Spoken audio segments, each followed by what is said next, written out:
सजा कर रखा है तुम्हारी यादों को। मैंने हमारी साशियाँ में इस कदर की, हर तरफ तुम्हारी ही तस्वीर आती है नज़र। कभी महकते फूलों में, कभी शाम के सुनहरी ख्वाबों में, तो कभी बसंती पुरवाई में भीगती चंपा की खुशबू में, और कभी आंगन की ठंडी छाँव में। बस तुम ही तुम हो, तुम ही तुम हो, और मैं तुम्हारे ख्यालों में गुम। नमस्कार इंडिया, मैं हूँ दीपमाला और एक बार फिर हाजिर हूँ प्रीत की पाती के एपिसोड नंबर 2 के साथ। आज एक बार फिर से आपके खतों को पढ़ने का सिलसिला शुरू करते हैं, मगर उससे पहले जरा बतलाइए तो सही कि एपिसोड नंबर 1 कैसा लगा आपको प्रीत की पाती का। हाँ, मुझे तो बहुत सारे लोगों के मैसेज आए और उनको अच्छा भी लगा, और जिनका लेटर मैंने पिछली बार लिया था कुसुमलता जी का, विशेष तौर पर उनका मुझे मैसेज आया और उन्होंने बड़ा ही प्यार भरा अपना मुझे मैसेज कन्वे किया और वो बहुत खुश थी। तो हम भी तो यही चाहते हैं कि आप हमेशा खुश रहें। दोस्तों, प्रेम जो सिर्फ 2.5 अक्षर का शब्द है, मगर इसके मायने बहुत बड़े हैं। और हाँ, सब लोगों के लिए प्रेम की जो एक्सप्रेशंस होती हैं, भावनाएं होती हैं या डेफिनेशन होती हैं, वो बिल्कुल अलग होती हैं, एक दूसरे से जुदा होती हैं। तो आज मैं कुछ ऐसी ही बातियों को शामिल करना चाहूँगी जो प्यार के उसी अंदाज में भीगी हैं जिस अंदाज में आप उसे समझते हैं और कहते हैं। तो चलिए प्रीत की पाती एपिसोड नंबर 2 को हम शुरू करते हैं। और सबसे पहले जो मैंने लेटर लिया है वो है शैलीस जी का, और उन्होंने कुछ इस तरह से लिखा है।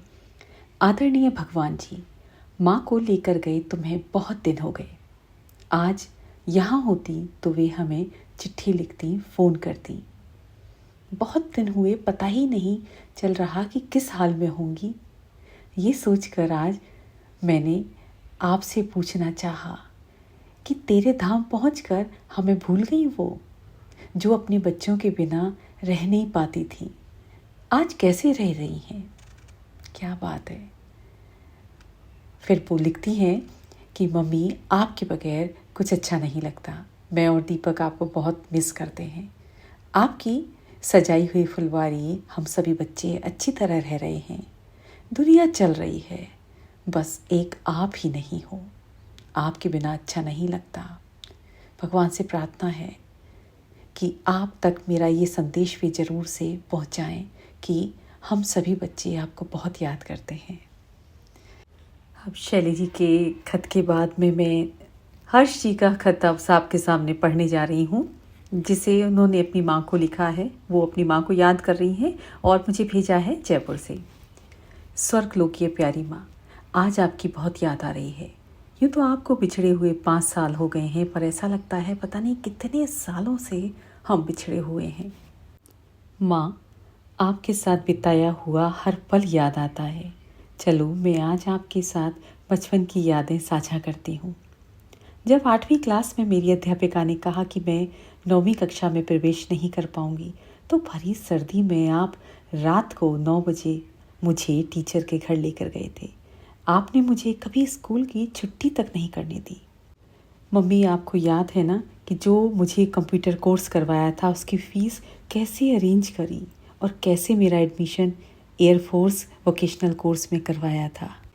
मेरी शादी के बाद आप कुछ भी कहती थी कि बेटा ऐसा नहीं, इसको इस तरीके से करते हैं, और मेरा जवाब होता था कि मम्मी, मेरे ससुराल में तो ऐसे ही करते हैं। पर अब कोई चीज़ रसोई घर में यूज़ करती हूँ तो आप दिखती हैं, छोटी सी छोटी चीज़ में। और आपको क्या क्या याद दिलाऊं। आपकी सिखलाइयों ने मेरे जीवन को रोशन कर दिया है। सबसे बड़ी और अनमोल सिखाई जो आपने सत्संग के साथ हमें जोड़ा, सेवा सिमरन का रास्ता दिखलाया। आपकी दोहितियाँ बड़ी हो गई हैं, बड़ी की तो शादी भी हो गई है, और पता है आपके दामाद बहुत प्यार करते हैं, ध्यान रखते हैं उसका। और मैं आपकी उम्र वाले पड़ाव में आ रही हूँ। मम्मी, आपके आशीर्वाद से मैंने बेकरी का काम भी शुरू किया है।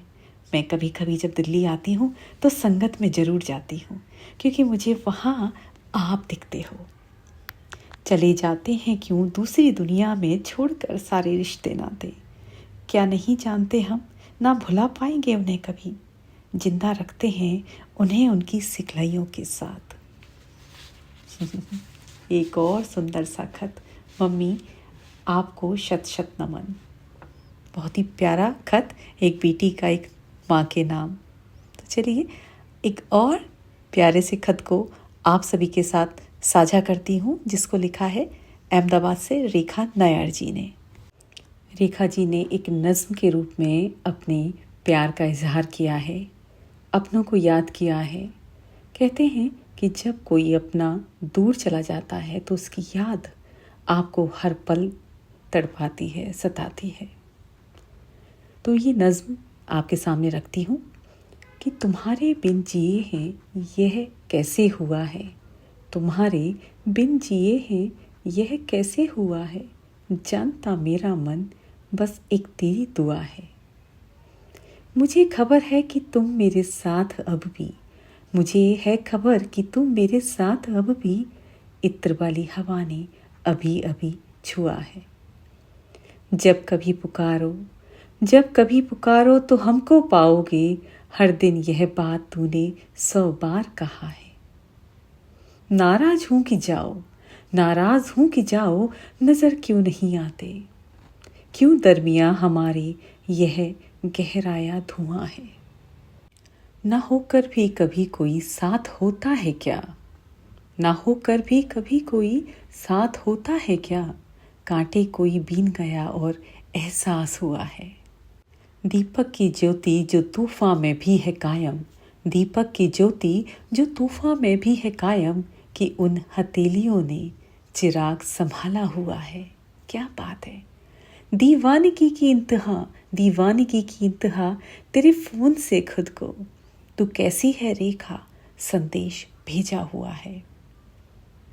क्या कहने, बहुत ही खूबसूरत और दिल से निकले हर एक अल्फाज सीधे दिल तक जाते हैं। बहुत ही सुंदर रेखा जी, जिनको आप याद कर रही हैं, एक एक शब्द, एक एक अल्फाज उन तक जरूर से पहुंच रहा होगा, ये मेरी दुआ है। तो दोस्तों, मैं अभी आपको इसी नज्म के साथ छोड़ी जा रही हूँ और जल्दी सी ही आपको फिर दोबारा से कुछ और बातियाँ, कुछ और खत सुनाऊंगी।